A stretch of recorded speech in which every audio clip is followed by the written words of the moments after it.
name is Hannah, and this is roughly the 700th time I filmed this video. My name is Hannah. This is The Woman in Wool, and on this channel, I'm going to be talking about things that interest me, as well as crocheting different projects along the way. Kind of a chill vibe. You're welcome to join, grab your own project, or just watch me make mine. It's all good here, baby. I know that there are some formats where people do their makeup and talk about stuff, but I'm not very good at that. So I'm going to do something that I've had a little bit more practice in, and that's crocheting. The goal of this channel is to talk about things that I'm interested in, educate people, educate myself, do a little bit more research, and turn my passion project into something that can actually come to fruition. What I'm going to be talking about is mostly Irish history, Irish culture, and folklore. Why, you ask? Really good question. As you can tell, I'm not from Ireland originally. I'm originally from New York. But I've been living in Ireland for about 6.5 years. No, 5.5 years. Apologies. 5.5 years now, and it has become a little bit of a passion project of mine to learn as much as possible about the culture, the history, and the folklore of this incredible country. So thanks for coming along with me on the journey and celebrating this amazing place and the people that are in. Today, let me grab my laptop and the project that we're going to be working on. What we're going to be making today is actually something for another YouTuber that I reached out to. Since this is my first video and I kind of wanted to get a little bit of like hype for it, and I know that that's kind of selfish, but I reached out to another YouTuber who I've been following since the beginning of when he started YouTubing, which was only just a few months ago. His name is Mini Minute Man. His real name is Milo, which is also my brother's name, which is probably why it intrigued me so much, because I don't meet many Milos. But his name is Mini Minute Man. He talks about archaeology and history. And since his name is Mini Minute Man, I've gone ahead and made him the scariest thing ever, and that is a Mini Minute Man. Look how terrifying he is. Look at that. Like, there's a lot of potential for being adorable, a lot of potential for being absolutely horrifying. So we're going to perch him up here next to all the books. All the books, so this way he can terrorize whoever is watching this video. Thanks for joining. I'm going to be making him a little outfit now. Mini Minute Man wears a lot of like flannels and jeans and kind of Western inspired clothes. I've also made him and his girlfriend vests, which I will show you later. We'll do the whole haul of what I've made. I don't just make things for people on the internet. I'm not that creepy, not yet. I make lots of other stuff, but today this little monstrosity is what we're going to be working on. I'm also going to be referencing my laptop for notes, so apologies in advance. Like I said, this is my first time. Oh my god, please be nice to me. I'm very sensitive. Very sensitive.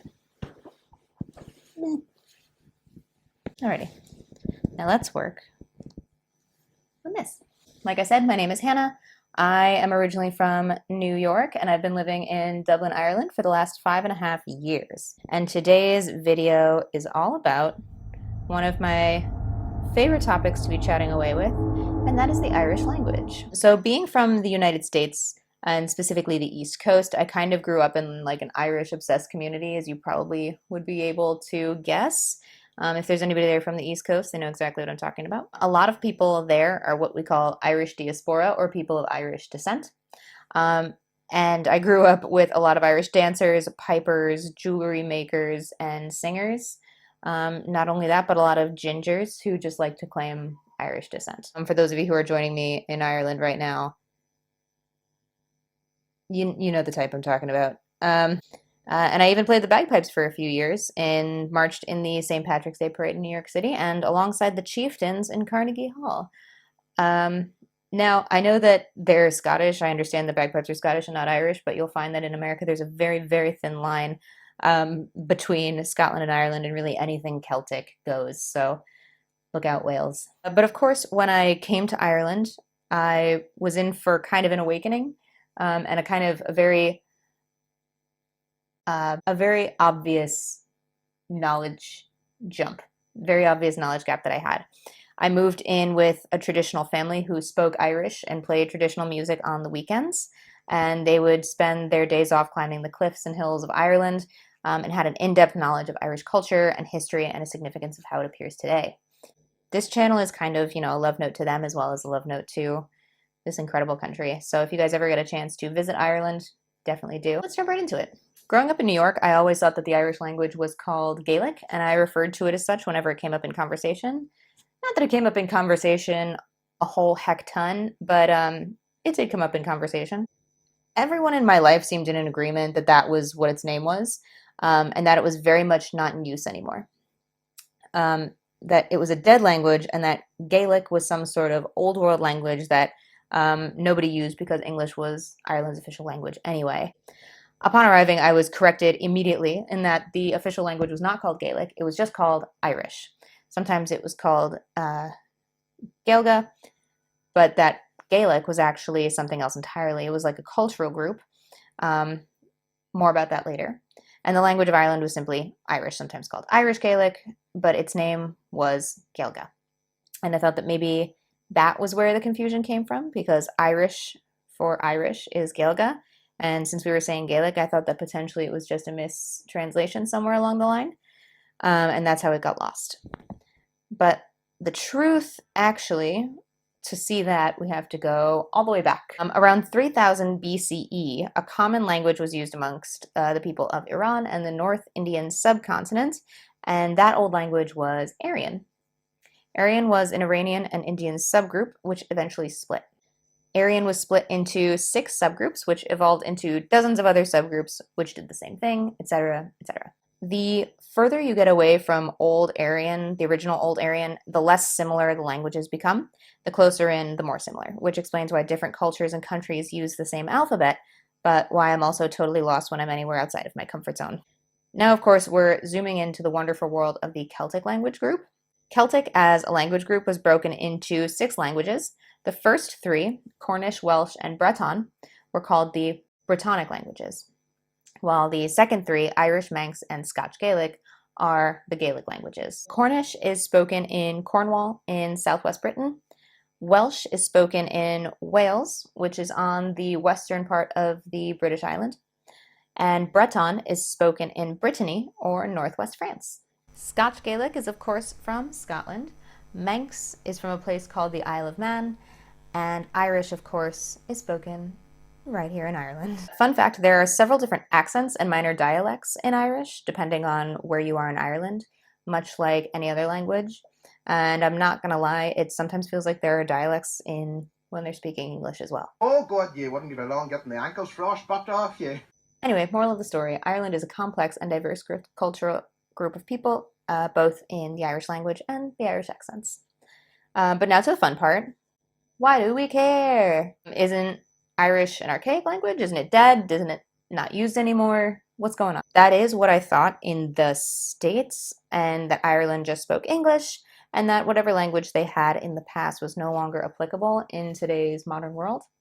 But here's where it gets interesting, is that, as we know, Ireland has 2 national languages, English and Irish, both of which are spoken today, depending on where in Ireland you are. Of course, Irish is not as common as English, but it's still an integral part of cultural maintenance today. But kind of, how did we get this way? How did we get to where English was the main language and Irish was almost a second language in Ireland itself? Long ago, in the before times, pre-1169, Ireland was pre-British rule and spoke mainly Irish. Of course, Irish had evolved since then over the hundreds of years that it had been around. From primitive Irish, which uses ogham, that looks like this, used from the 300s to the 500s, to Old Irish, which can be seen in manuscripts from the 6th century to around the 10th century, to Middle Irish, that was used from the 10th to 12th centuries, and this is where the Irish that people here were speaking upon the Anglo-Norman invasion of 1169, when Ireland became a British colony.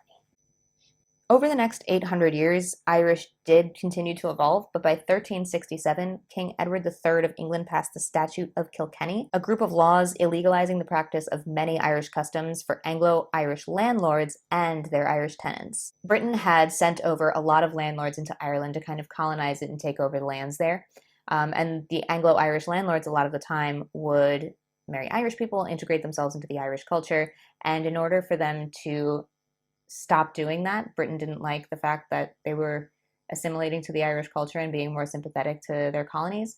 They decided to pass the Statute of Kilkenny. The laws forbade any Anglo-Irish person from, and I'm going to be reading this off, apologies, marrying an Irish person, adopting an Irish child, using an Irish name, wearing Irish clothes, speaking the Irish language, playing Irish music, listening to Irish storytellers. That's a whole different video, by the way. They are amazing. There's a whole history there. Playing Irish games, letting an Irish person into an English religious house, appoint an Irish clergyman to any church in the English settlement, and ride a horse Irish style, which means no saddle, bareback horseback riding. It's not only fed into a greater separation of class between the Irish and the English, but of course also led to a decline in people speaking Irish, at least in public settings or where an English law enforcement might be happening. As a result, Irish speaking and Irish language became more confined to rural communities and communities with a less English presence, so less landlords. According to Padraig Lenihan, author of Confederate Catholics at War, 1641 to 1649, Battle of the Boyne, 1690, Consolidating Conquests, Ireland, 1603 to 1727, and The Last Cavalier, Richard Talbot. Even up to the 1500s, Irish would have been the prominent language on the island, bar a few English strongholds. English and English literacy, of course, was for the rich and powerful, and also the fact that the Protestant Reformation recognized the importance of speaking to somebody in their native language in order to try to convert them. So, for example, if you're trying to convert somebody into Protestantism, it might be best to speak their language. However, by the time the Victorian era rolled around, Irish was almost gone entirely. Why? So glad you asked. According to Wikipedia, the number of speakers was also declining in this period, with monoglot and bilingual speakers of Irish increasingly adopting only English. While Irish never died out, by the time the revival, it was largely confined to the less anglicized regions of the island, which were often also the more rural and remote areas. The revival comes later, into the 1900s, and we will get into that. There are, of course, several reasons why the language is on decline. The thing about history is that it's just life that already happened already, and life is messy. Life is several things all at once. Life isn't just one political influence or two historical events. Life is a series of events that happen all at the same time, all to the same people. So it is a bit messy. But here's a few reasons. Number one, very important factor in why Irish was on the decline in the Victorian era, and that was the penal laws. And if you're from Ireland, you'll know what the penal laws are. These have been, shoved into your brain since elementary school. It's a huge part of the Irish culture and how the Irish were kind of oppressed in their own country.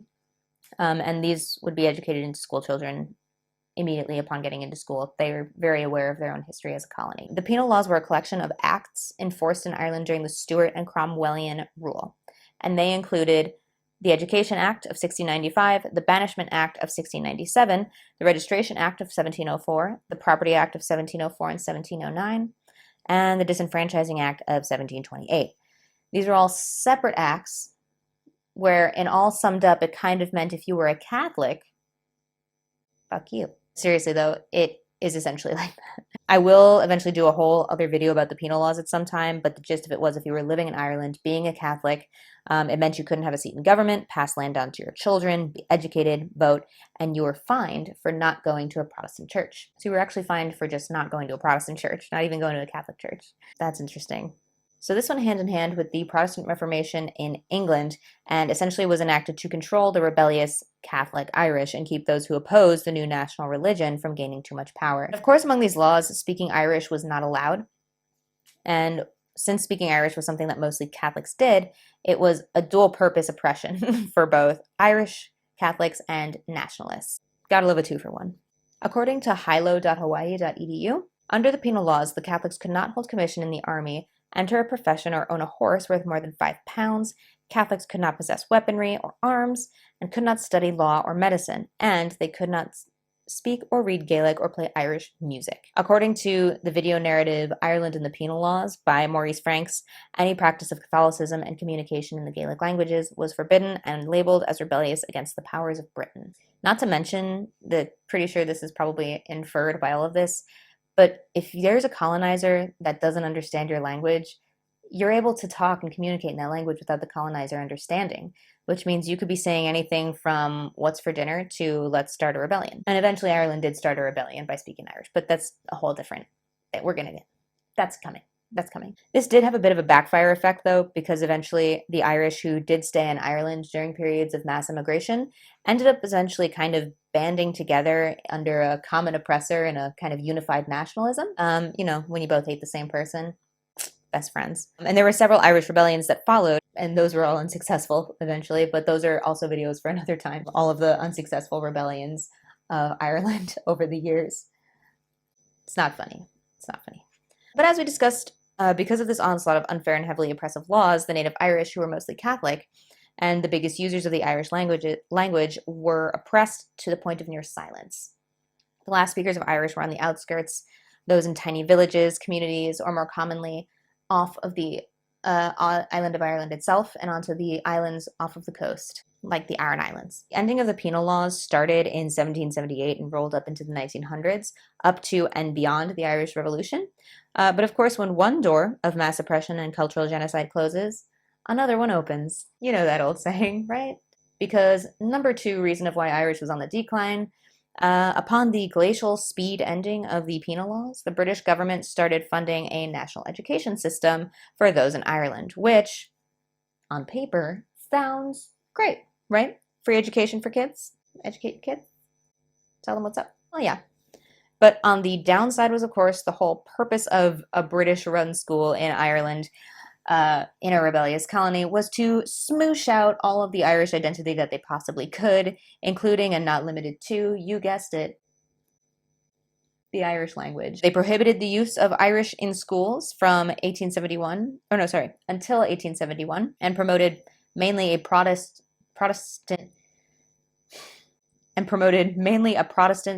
/Church of Ireland funded curriculum. In response to these national schools, illegal schools were formed called hedge schools that would teach Irish history, culture, and language as well. And actually, these hedge schools outnumbered national schools by a lot. But as you can probably guess, they had to keep fairly hush-hush about it because they weren't supposed to be doing it. You're not supposed to be teaching your culture when I'm trying to colonize you. Rude. They mainly ran in rural communities outside of main cities and were taught by regular people and not education professionals. You can see where this is going. Kids were getting an education on Irish culture and Irish language, which was incredible and such an important part of what the cultural maintenance became, and a lot of the reasons we still have Irish in Ireland today. But these kids were missing out on other potentially beneficial career-making opportunities because potentially they still didn't know all the basics of math and science and whatever else was going on in the day. That's just me speculating, though. And number three, now, of course, ladies and gentlemen, number three reason as to why Irish was on the decline. What kind of video on Ireland would this be if I didn't mention at least once the Great Famine? The Great Famine was a period of extreme poverty and death that hit Ireland from 1845 to 1852 that was a lethal combination of potato blight and English apathy. Sorry, I said English apathy, and in my notes it has, and English spite-starving their citizens. That's so much more descriptive. Spite-starving. Starving you out of spite. I won't be going into details of the famine specifically because that's, yet again, a whole other video. The famine disproportionately affected those in rural and poorer areas, and therefore the people who were participating in underground illegal hedge schools teaching Irish in the rural backwater of Ireland, you guessed it, were hit disproportionately hard by the famine. Those Irish speakers that did not die took the opportunity to move country, bringing most of the surviving Irish speakers with them. So places like America, Australia, and England. Irish people said, not today, and decided that the Irish language would never die. So there came a revival. Here is the revival I promised you. By the revival, I mean a period from the late 19th to the early 20th century, post-famine, when Irish people started the nationalization of both the Irish language and the Irish culture. This created a more unified education on Irish culture and a standardized version of the Irish language, which had not existed yet. It was very communal. It was very regional. That's the word. Good job, Hannah. It was very regional, and this nationalized it and created a national vocabulary. In 1880, Douglas Hyde, then scholar and later first president of Ireland, joined the Society for the Preservation of the Irish Language and wrote over 100 poems under the pen name. Now, I am going to mess this up because although I'm talking about the Irish language, I do not speak it. But he wrote under the pen name on Cruveen Aveen, the pleasant little branch. He's so cute. He then started the Gaelic Journal and in 1892 wrote a manifesto called The Necessity for the De-Anglicizing of the Irish Nation. Damn! That's a title right there. Hey, English folks. Leave. The year after, he founded the Gaelic League, an organization dedicated to the revival and preservation of Irish culture, Irish dance, art, and language. Hey folks, so sorry to interrupt. My last part of the video corrupted somehow, so here I am refilming, but let's continue. A few familiar folks then joined the Gaelic League, Eamon de Valera and Michael Collins to name a few, shaped the organization into more of a political organization, which Hyde actually didn't like. The Gaelic League is widely responsible, though, for bringing Irish back into public life, and upon independence from Britain, Ireland adopted Irish as its first official language in 1922. So we're coming up on 100 years of Irish being an official language of Ireland. There is debate on when Ireland officially became an independent nation away from Britain and outside of the Commonwealth or the colonies, but 1922 was when it officially adopted the Irish language as its language. Today, Ireland has two official languages, Irish and English, and Irish is an official language of the UN and the EU, meaning that all documents provided in any other European language also have to be provided in Irish. Irish is also taught as a heritage language in public school systems, meaning that you can go to class and learn a little bit more about the heritage and the cultural significance of Irish and learn how to speak it kind of on a day-to-day basis, kind of like how an American school would learn Spanish or French. You can actually send your kid to a Yale school, which is an Irish-speaking school, which means that they conduct all of their everyday activities in Irish. They teach math, science, history, all in Irish and in the Irish language. Most of these schools would be at the countryside, but there are a few in Dublin. A big one that I kind of know about is Clondalkin, and how Clondalkin has many Gael schools for boys and girls who want to learn to speak Irish on a day-to-day basis and don't want to be speaking English during the day. It also has a lot of cultural centers that kind of make it a little mini Gaeltacht, which is an Irish-speaking part in Dublin. It's not a Gaeltacht. It's not. But it is a very heavily Irish-speaking area of Dublin if you want to visit. So, in conclusion, it's kind of been a 2,000-year roller coaster for the Celtic languages, from the early onset of the Celtic languages to the Gael schools of today. It's been an up and down, stepped on and outlawed and beaten out of people. And it's incredible to know that just everyday people, everyday mums and dads, everyday students and people and workers, they worked to keep Irish alive, and they kept Irish going through these 2,000 years of craziness and 800 years of being an outlawed language. And I think that's incredibly beautiful, that things can be preserved not just by government entities or by rich and famous people or by lords and ladies of the day, but also just normal people refusing to give up and refusing to let anybody tell them no. Well, thank you so much for joining me, folks. This has been an absolute roller coaster. I feel like everything that could go wrong did go wrong. I've had to refilm this several times. I've had to refilm this last bit twice. Hopefully it works. But I can't wait to keep diving into what I'm going to call mostly Irish history, because Ireland isn't necessarily a monolith. It was, number one, a colony for 800 years, and number two, is one of the most emigrated countries in the world. I think that that's an incredible thing to take a look at. So you can't look at Irish history as one solid unit. You have to go elsewhere, and you have to include the rest of the world. So I'm calling it mostly Irish history because the Irish history touches many people. So like and subscribe. I'm going to go ahead into a montage of me finishing my project, and hopefully you like it. He's not here right now. I'll show you in a minute, and all of my sources will be down in the description box below, as well as where I got this corset because it's great, and the last corset as well. They're from the same place. Follow me on Instagram at womaninwool, and on TikTok at womaninwool, with periods between every word, so at woman.in.wool on TikTok and Instagram as well. Can't wait to see you there. Thank you so much for bearing with me, and hopefully this is good. Honestly, no promises. Fingers crossed for me. Bye.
we did it.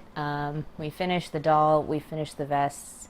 I might pop a few other things in there for our friends over at Mini Minute Man, but I think we're done. So without further ado, let's take a look at what I made, and hopefully it doesn't look like a terrifying Victorian ghost child caught in a doll, like it did before. One moment. First things first is the Mini Minute Man. His hair is absolutely gigantic, and his nose looks like a little smile, but it's supposed to be a nose. But hopefully it gets the point across, and there is a little Mini Minute Man. His face is kind of sweet if you know that it's a nose and not a mouth. Maybe I should add a mouth in there just in case. But here he is, little Mini Milo, with his button-down shirt and his black jeans and his white t-shirt. So fingers crossed that that makes sense. And it's not creepy and weird anyway. But hopefully it comes across like that and not like I'm making a voodoo doll of him, because that's a later project. That's different. That's a totally different thing. And then we have a little top for the Mini Minute Maiden. It'll be a crop top. I won't try it on for you to look at, but it's a little crop top with little ruffled sleeves. The inspiration for this top will be down in the description. I didn't follow that pattern exactly, but I took a look at it and it was heavily inspired by, so I'll drop the creator's name of that pattern down below. Hopefully you can take a look there if you do plan on making it yourself, because I'm not the creator of this pattern. Like I said, heavily inspired by someone else. And this is a pattern of my own creation. You can tell because it's not as good. I took a look through Milo's Instagram and what he normally wears, and I thought that this might be a really good just accessory or like addition to his outfits that it looks like he normally wears when he's out and about. And that is a little Western vest. On the back there's some tassels as well. It is a Western inspired cowboy vest that he can wear. I won't wear it right now just because I am a little bit sweaty. It is really hot here. He doesn't deserve that. I might stick a few other things in the box, little gift package, and hopefully it gets across the Atlantic all correctly and in one piece. I hope Milo likes it. I hope you like this video. Like and subscribe down below. I will be attempting to upload every Wednesday. If not, it will be every other Wednesday, but this will be the Woman in Wool Wednesday. And that's the beginning of hopefully what is a beautiful friendship between you and I. All of my sources will be down in the box below. All the patterns that I used, if I used any. And have a great day. And thanks for watching. Bye. And the revival, the Gaelic League is so cute. Oh my god. Can you see my underwear? Don't look. Don't look. You can see my underwear, don't look at it. I'm trusting you, internet. This year, after he... Look, that. Who's you recording? You... Oh my god, it's been so chaotic.